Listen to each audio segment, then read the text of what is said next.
esses medicamentos, né, os inibidores, os tricíclicos, os duais, né, que o pessoal fala.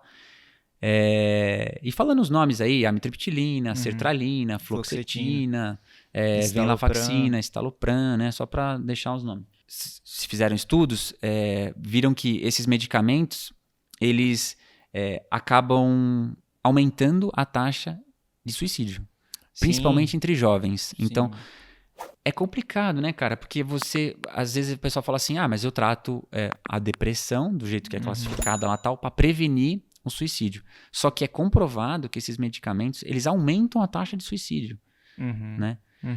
Se você passou por ele e tá tudo bem até agora, converse com seu médico, pense em novas estratégias para tentar ver se vale a pena ou não vale tirar, se você se dá bem, aí enfim.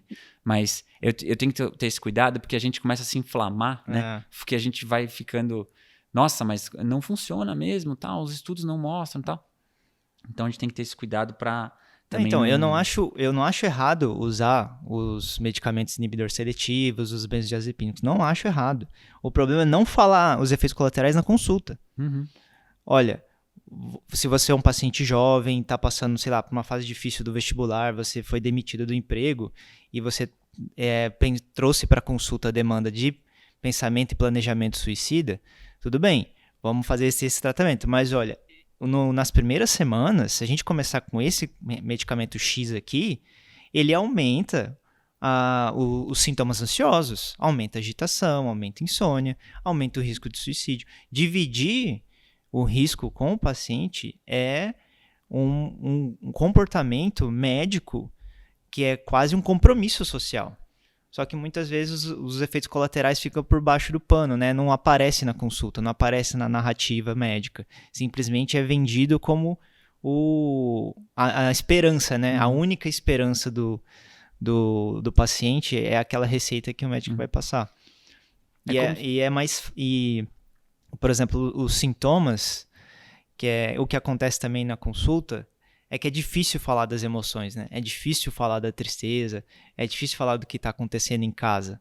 Muitas vezes estão acontecendo coisas que a pessoa nunca falou para ninguém, né? Então, se o médico não dá espaço, o paciente nunca vai falar. Então, não tem como o médico também falar assim, mas ele nunca falou disso. Ele nunca trouxe para consulta, como é que eu vou adivinhar? Mas também você não deu espaço. Você não abordou, você não fez, você não foi, de certa forma, empático com o sofrimento que ele está trazendo, achou que era frescura. E isso é uma má prática médica, né? A falta de comunicação médica talvez seja a maior iatrogenia médica de todas, né? Então, o paciente, é mais fácil a comunicação, o paciente, ele trazer para a consulta o que está acontecendo no corpo dele. É difícil ele falar o que está acontecendo em casa.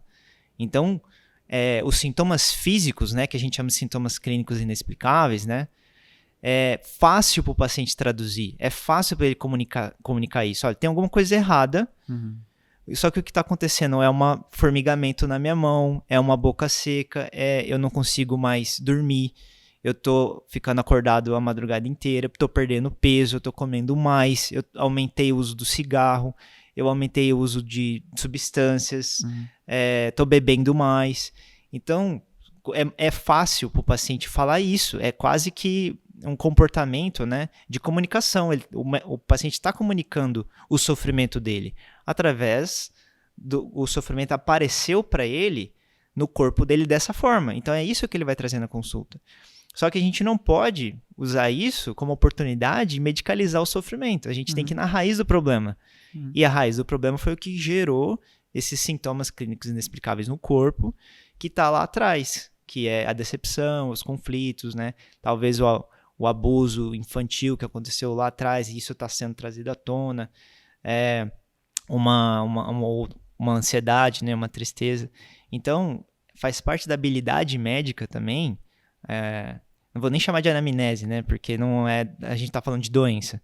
Então, faz parte da habilidade médica a comunicação desses sintomas que o paciente traz do corpo, a sua história, que a gente chama de psicossocial, né? Biopsicossocial, o contexto próximo dele, familiar e cultural.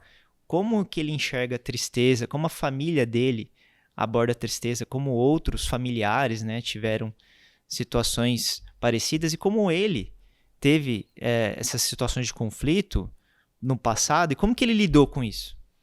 Pô, se ele lidou com situações semelhantes no passado, ele tem habilidade para lidar com aquilo. Talvez a gente trazer isso para junto do tratamento seja tão eficiente quanto a gente usar um medicamento.